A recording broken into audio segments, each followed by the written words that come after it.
जी आए और अपने प्रस्तुत करें।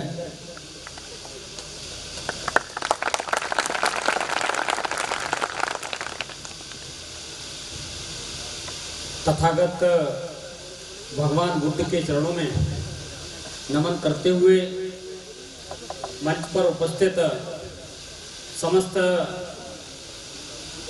भक्तगणों के चरणों में नमन करते हुए मंच पर उपस्थित सभी हमारे समाज के बहुत ही ज्येष्ठ श्रेष्ठ भाइयों और बहनों और पंडाल में उपस्थित बदायूं जनपद के सभी दूर दराज क्षेत्रों से आए हुए उपस्थित भाइयों और बंधुओं, निश्चित रूप से आज ये धम्म विजय दिवस के रूप में हम सब जो कार्यक्रम मना रहे हैं, ये हम सबका बहुत ही सौभाग्य है। और मैं आयोजक मंडल को हृदय से बधाई दूंगा। कार्यक्रम अच्छा खराब उसके दो पहलू होते हैं, चलता रहता है, लेकिन आयोजक मंडल ने जो सराहनीय प्रयास किया, मैं निश्चित रूप से अपने आयोजक मंडल का हृदय से बहुत बहुत आभार व्यक्त करूंगा। लेकिन लगातार जो समाज के कार्यक्रम होते हैं, मुझे जब भी जाने का अवसर मिलता है तो मैं समाज के सभी कार्यक्रमों में एक ही निवेदन करता हूं। और अभी जो हमारे भैया ने गीत कौसम्बी वालों ने सुनाया कि जब तक कार्यक्रम में माताओं और बहनों की सहभागिता नहीं बढ़ेगी, तब तक उस कार्यक्रम का उद्देश्य पूरा नहीं होता है। हम सबको गर्व है, हम सबको गर्व करना भी चाहिए। कहते हैं जिनका इतिहास गौरवशाली हो, जिनकी विरासत गौरवशाली हो, जिनकी इस देश की राष्ट्र की सीमाओं, जिन्हें सम्राट चक्रवर्ती के नाम से जाना जाता हो, उस समाज के हम सब लोग हैं, तो हमको गर्व होना चाहिए। हम सम्राट अशोक के वंशज हैं, हम भगवान बुद्ध के वंशज हैं, हम चंद्रगुप्त के वंशज हैं। हमारा व्यक्ति यदि कहीं खड़ा होता है, कहीं बहस करने की बात आ जाती है, तो वो शिक्षित नहीं होता है, उसे बौद्धिक ज्ञान ठीक से नहीं होता है। वो कहीं चौराहे पे खड़े होकर अन्य समाजों के सामने अपनी बुद्धिमत्ता से उनके सामने बहस नहीं कर सकता है, उनके सामने अपने इतिहास को ठीक से प्रस्तुत नहीं कर सकता है। उसके पीछे यदि कोई कारण है तो शिक्षा।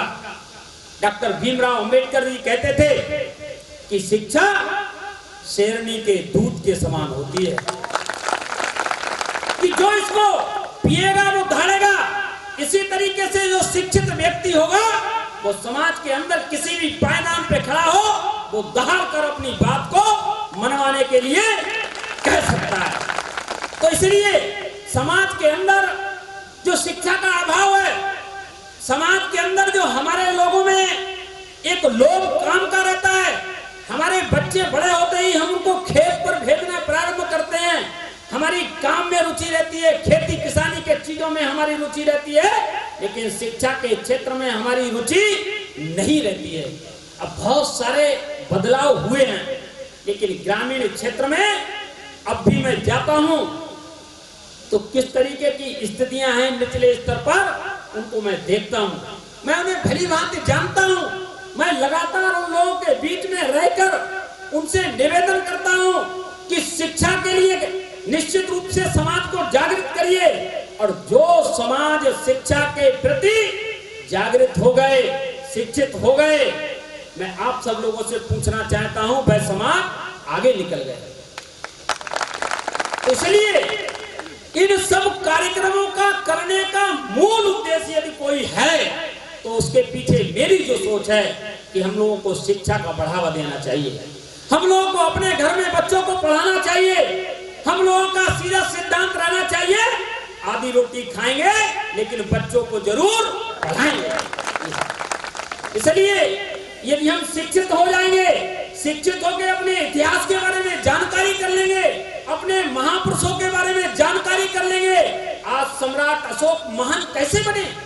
यदि उनकी मां उनको ज्ञान ये ना दिए होती तो वो सम्राट महान कभी नहीं बन सकते। तो इसलिए हम सबको अपने समाज के अंदर, जिस दिन सतपाल जी मेरे पास गए थे, मैंने एक ही आग्रह किया।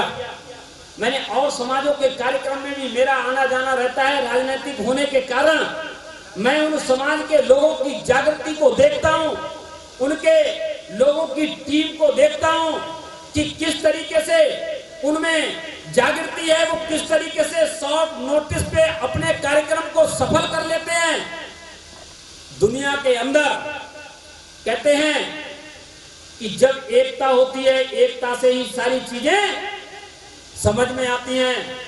तो मैं आप लोगों से अनुरोध करूंगा कि समाज के जितने भी कार्यक्रम हों तो लोगों के साथ बैठकर तालमेल करके, बातचीत करके, सबको टारगेट देके काम यदि करने का प्रयास करेंगे तो मैं समझ सकता हूं वह काम अच्छे से संचालित हो पाएंगे।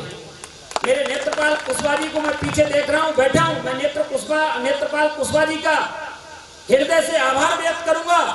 इन्होंने उस समय जागृत करके समाज के अंदर कई चौराहे, गेट वगैरह के लिए बहुत अच्छा प्रयास किया, लेकिन इनका ठीक तरीके से लोगों ने सहयोग नहीं किया। ये भी धीरे धीरे असहाय होते चले गए और ये भी घर बैठ गए। बिलसी के अंदर इन्होंने एक चौराहे का शुभारंभ कराया। आज सम्राट अशोक के नाम से वह चौराहा मैंने पूरी तरीके से सब जगह से स्वीकृत करा के 18 लाख रुपए की लागत से एक बढ़िया चौराहे बनाने का काम हम बिलसी में सम्राट अशोक के नाम से कर रहे हैं। एक ये आरटीओ ऑफिस वाला चौराहा भी पूजन इन्होंने करा दिया है, मैंने बात की है। इसके लिए भी मैं चाहूंगा समाज के लोग इसमें बढ़ चढ़कर ऐसे कार्यक्रमों में हिस्सेदारी लें।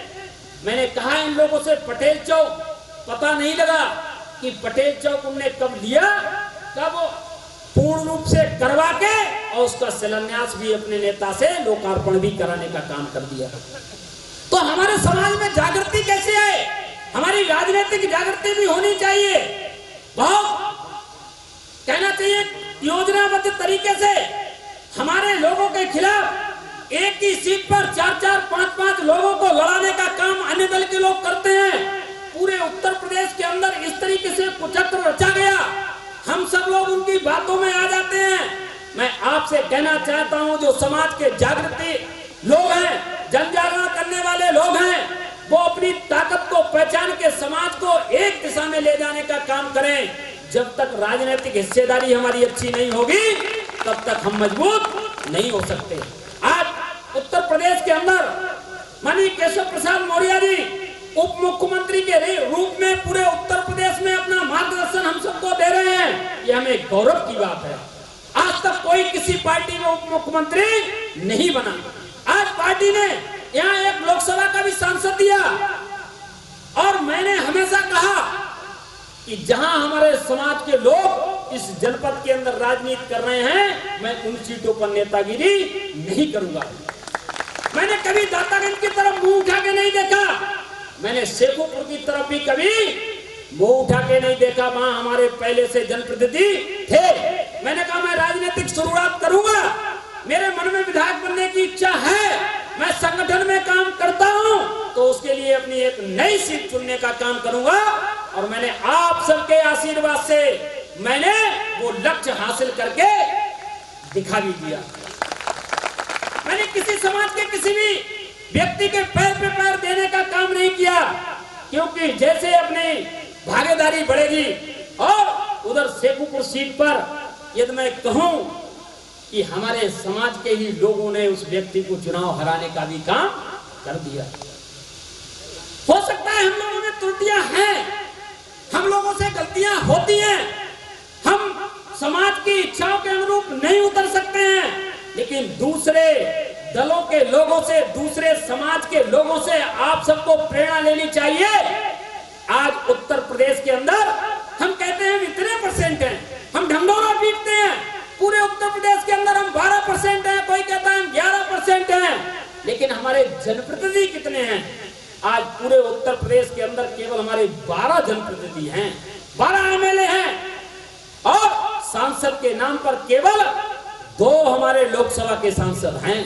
इतने बड़े प्रदेश में, इतनी बड़ी जनसंख्या के रूप में, इतना बड़ा वोटर और सांसद के 2, कैसे तुम किसी जगह दावेदारी कर सकते हो कि हमारे बना कुछ नहीं हो सकता?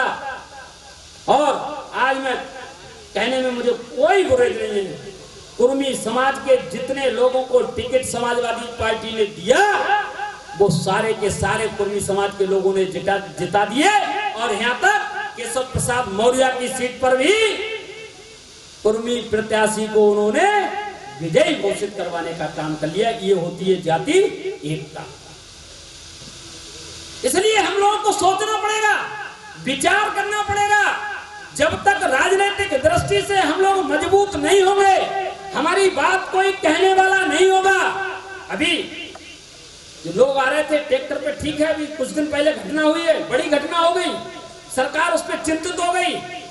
हमारे ट्रैक्टरों को आपने जैसे ही कहा, मुझे ताव आया, मैंने कहां रोका है ट्रैक्टर? भाई हमारे ही क्यों रुकेंगे? तो क्यों कि मैं राजनीतिक रूप से यहाँ मेरी भागीदारी है, मैं सरकार में हूं, तो मैं यहाँ कह सकता हूं। ये सरकार में नहीं होता तो किसी की हिम्मत थी मैं भी बात करता हूं। तो इसलिए मेरा आप सब लोगों से विनम्र हाथ जोड़कर निवेदन है कि समाज का छोटा बड़ा कोई भी कार्यक्रम करें, कोई किसी दल में रहता है, आप ब्राह्मणों का सम्मेलन क्यों नहीं देखते? कोई किसी दल में है, सारे एक मंच पर ब्राह्मण सभा के नाम पर बैठ जाते हैं, तो हम लोग क्यों नहीं बैठ सकते? हम लोगों को बैठने में क्या ऐतराज है? हम दूसरे लोगों से क्यों नहीं सीखते? इसी यही कारण है उनका बौद्धिक स्तर बहुत ज्यादा है। हम लोग बहुत छोटी सोच के आधार पे काम करते हैं, इसलिए हमारे समाज की, हमारे लोगों की तरक्की होने से रह जाती है।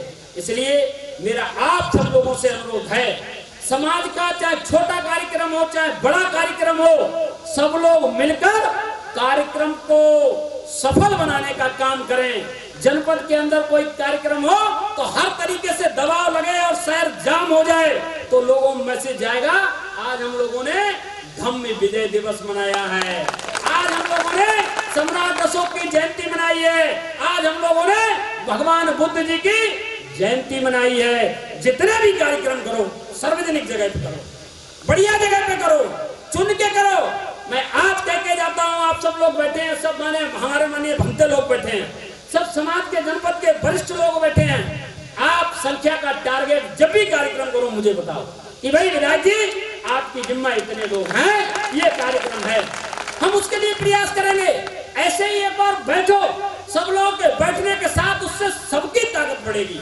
हरी साकी की ताकत नहीं बढ़ने वाली है, उससे पूरे समाज की ताकत बढ़ेगी। मौर्य साहब के कुशवा सैनिक की ताकत बढ़ने वाली है। यहाँ बहुत सारे अपने बिजनौर और इधर से सैनी समाज के लोग हमारे आए हुए हैं। मैं तो जब जाता हूँ तो इन सैनी लोगों को सलूट करता हूँ। इनमें वो कुव्वत है अपने अधिकारों को छीनने की, इनमें वो हौसला है, इनका वो बौद्धिक स्तर है कि वो अपनी हिस्सेदारी ले लेते हैं। आज विधान परिषद में भी 2 सदस्य इन्होंने लेने का काम कर दिया और एक मंत्री भी राज्य मंत्री के रूप में भी सरकार में है। तो इसलिए आप सब लोगों से इस अवसर पर, चूंकि बहुत समय हो गया, मेरे पास भी मन में बोलने को बहुत कुछ है, लेकिन मैं आप लोगों से यही अनुरोध करूंगा कि समाज का कोई भी कार्यक्रम हो, सब लोग भेदभाव भुलाकर, अपनी छोटी मोटी चीजों को भुलाकर समाज के कार्यक्रम में हम सब लोग पूरे मनोयोग से जुड़कर उस कार्यक्रम को सफल बनाने में पूरी ताकत से काम करेंगे। इन्हीं शब्दों के साथ आप सब लोगों ने आज के इस कार्यक्रम में बुलाया, मैं आप सबका हृदय से बहुत बहुत आभार व्यक्त करते हुए धन्यवाद। बहुत बहुत धन्यवाद माननीय विधायक जी हरीश साकी जी, और हमारे बीच में आए और उन्होंने अपना विस्तार से